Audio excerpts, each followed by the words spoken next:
Hey folks, Jim Zaspel here from jimzaspel.com. And I got a super important topic for today's video blog, and it's this. It's how to get deals. There's this thing called marketing that we as real estate investors need to get darn good at, and I'm going to show you how to get deals that are hiding in plain sight. But before I do, and I'll tell you more about that later, if you have not yet registered for my upcoming buying, fixing, and selling houses event right here in Philadelphia, then go over to fixandflipphilly.com.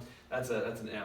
fixandflipphilly.com and register for the event. It is going to be kick butt. What you're going to learn here will make you money if you apply. But more importantly, you're going to learn this times 1,000 at this event. So anyway, buying houses from the MLS. First of all, I'm going to tell you about a story.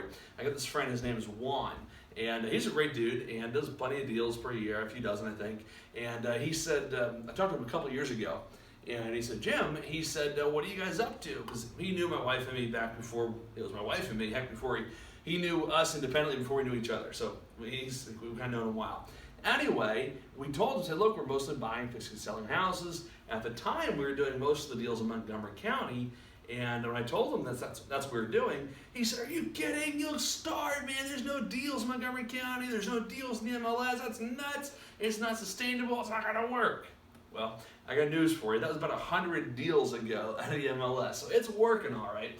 So what I'm going to do is I'm going to share with you 4 of our secrets. I'm going to share more at the 3-day event. But right now I'm going to share with you 4 of our secrets, how to buy houses out of the MLS. And I'll tell you what, when you crack this nut right now, when you crack this nut and learn how to buy deals out of the MLS, it can literally transform your business. Okay, now a lot of people get scared because there's so many people doing this business right now. Later, we'll talk about why that's a good thing. So first off, we've got the area. Okay, you got to define your area that you're going to do deals in. Okay, define your area that you're going to do the deals in, where you want to do business, and that should be the area within 20, 30 minutes, maybe 40 minutes of where you live and where your office is. Okay, so you're going to set up your certain zip codes and set up your, next is your keyword searches, okay, and your realtor will know how to do that. Set up keywords such as, TLC, fixer-upper, investor, handyman special, bank-owned, REO, mold, enter at your own risk, corporate addendums, apply, there's more. Structural work, I love those kind of things, right? Bring a flashlight, I love that one as well. So you're going to set up your keywords, and whenever a deal comes to the market that fits one of those keywords in your area, it'll generate an email to you, and you can then jump on those leads as well, okay? Next is the FU. I know it doesn't stand for what you thought it was going to stand for. It stands for follow-up.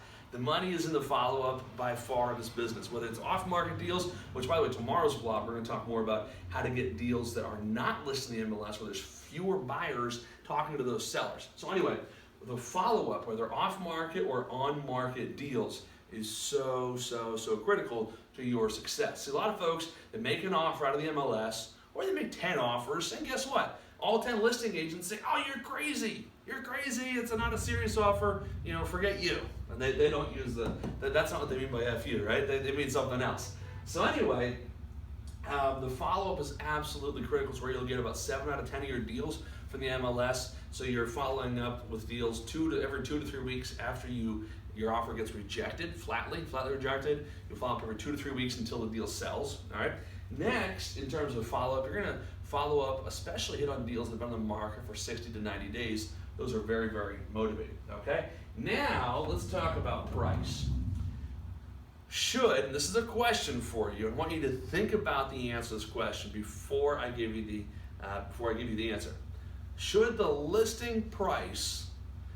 asking price of a seller or the listing price of the MLS, should that affect your offer price?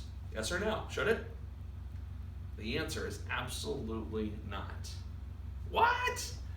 Now, let me give you a story. So we just bought a property at, I'm getting them mixed up. It was either 836 Lee or 743 Clymer. I forget which one was which. One of them, we paid $50,000 over asking. $50,000 over the asking price. That was our first and highest and best offer. Okay. The other one, we bought it for about $55,000 below the asking. I forget which one was it. Which was one great neighborhood in South Philly, by the way. So what determined it? The numbers of the deal determine the offer you're going to make. Okay. And here's what you'll get listing agents, they get all high and mighty and on their high horse telling you, oh my goodness, this is a ridiculous offer. How can you look yourself in the mirror and you do this? They think that because somehow they're so messed up in the head that they list their property way too high, that you and I are under some moral obligation to pay too much for the house. Well, that's just not true. Good for you. So anyway, what you're going to do is the price should have absolutely no effect on the offer you're going to make. However, here's where price is important. And my assistant Nicole, we're going to interview her actually on the first day of the event on Friday. And we're going to interview her, and she's going to go over as to what price the house has to be at in order for her to dispatch a field agent to go look at it. In fact, one of the other things she's going to talk about is how we have a network of field agents out there going to look at our properties and make offers on them. It's going to be really cool. She brings in 2-point-something deals per month on average. She's been with us 9 months, probably in, I think, 20 houses as of this weekend. And so a little over 2 deals a month she brings in out of the MLS, so it's her only job. So 2 deals a month, very much worth it. And again, you got to get yourself registered for this. It is going to be incredible. It is going to be a power-packed event. If you've been to any of my trainings before, you know that I give you 110%. And I'm super stoked about it. So go to fixandflipphilly.com, register for the upcoming event. Cannot wait to see you there. Until next time, tomorrow's blog, by the way, is going to be some really cool tricks on how to get deals off market via direct mail. So stay tuned. See you tomorrow, and I hope to see you this weekend. See you around.